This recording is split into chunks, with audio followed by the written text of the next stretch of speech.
ನೋಡಿ ಯಾವ ರೀತಿ ಆಗ್ತಾ ಇದೆ ರೈತರಿಗೋಸ್ಕರ ಕಣ್ಣೀರನ್ನು ಸುರಿಸಬೇಕಾದ. ಬಿಹಾರದಲ್ಲಿ ಎನ್ಡಿಎ ಕೂಟ ಭರ್ಜರಿ ಬಹುಮತ ಹಿನ್ನೆಲೆ ಕುಂದಾನಗರಿ ಬೆಳಗಾವಿಯಲ್ಲೂ ಕೂಡ ಸಂಭ್ರಮಾಚರಣೆ ಮಾಡ್ತಾ ಇದ್ದಾರೆ. ಬೆಳಗಾವಿಯಲ್ಲಿ ಬಿಜೆಪಿ ಕಾರ್ಯಕರ್ತರ ಸಂಭ್ರಮಾಚರಣೆ ಇದು. ಶಾಸಕ ಅಭಯ್ ಪಾಟೀಲ್ ಬೆಂಬಲಿಗರಿಂದ ವಿಜಯೋತ್ಸವ ನಡೀತಾ ಇದೆ. ಬಿಹಾರದಲ್ಲಿ ಎನ್ಡಿಎ ಕೂಟ ಭರ್ಜರಿಯಾಗಿ ಬಹುಮತ ಗಳಿಸ್ತಾ ಇರೋದ್ರಿಂದ ಕುಂದಾನಗರಿ ಬೆಳಗಾವಿಯಲ್ಲಿ ಸಂಭ್ರಮಾಚರಣೆ. ಬೆಳಗಾವಿಯಲ್ಲಿ ಬಿಜೆಪಿ ಕಾರ್ಯಕರ್ತರು ಸಂಭ್ರಮವನ್ನ ಆಚರಿಸ್ತಾ ಇರೋದು. ಶಾಸಕ ಅಭಯ್ ಪಾಟೀಲ್ ಅವರ ಕಚೇರಿ ಮುಂದೆ ಸಂಭ್ರಮಾಚರಣೆ ಮಾಡಿದ್ದಾರೆ. ಪಟಾಕಿ ಸಿಡಿಸಿ ಸಿಹಿ ಹಂಚಿ ಕುಣಿದು ಕುಪ್ಪಳಿಸಿದ್ದಾರೆ ಕಾರ್ಯಕರ್ತರು.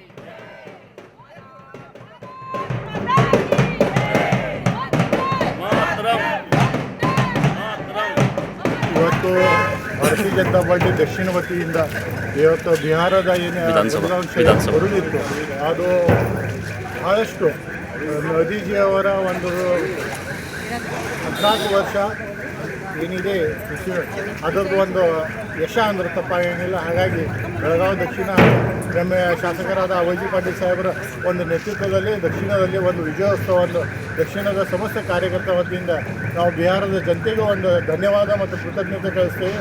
ಯಾಕೆಂದರೆ ಒಂದು ಮೋದಿಜಿಯವರ ಒಂದು ಕನಸು ಸಮಸ್ತ ದೇಶ ವಿಕಾಸ, ಆ ವಿಕಾಸಕ್ಕೆ ನೀವು ಎಲ್ಲರೂ ಮತ ಕೊಟ್ಟಿದ್ದೀರಿ, ವಿಶ್ವಾಸ ನಿರ್ವಹಿಸಿದ್ದೀರಿ. ಅದರ ಸಲುವಾಗಿ ಸಮಸ್ತ ಬೆಳಗಾವಿ ದಕ್ಷಿಣ ವತಿಯಿಂದ ತಮಗೆಲ್ಲರಿಗೂ ಧನ್ಯವಾದ. ಇವತ್ತು ಭಾರತೀಯ ಜನತಾ ಪಾರ್ಟಿ ದಕ್ಷಿಣ ವತಿಯಿಂದ ಇವತ್ತು ಬಿಹಾರದ ಏನು ಬರುತ್ತಿತ್ತು ಅದು ಬಹಳಷ್ಟು ಮೋದಿಜಿಯವರ ಒಂದು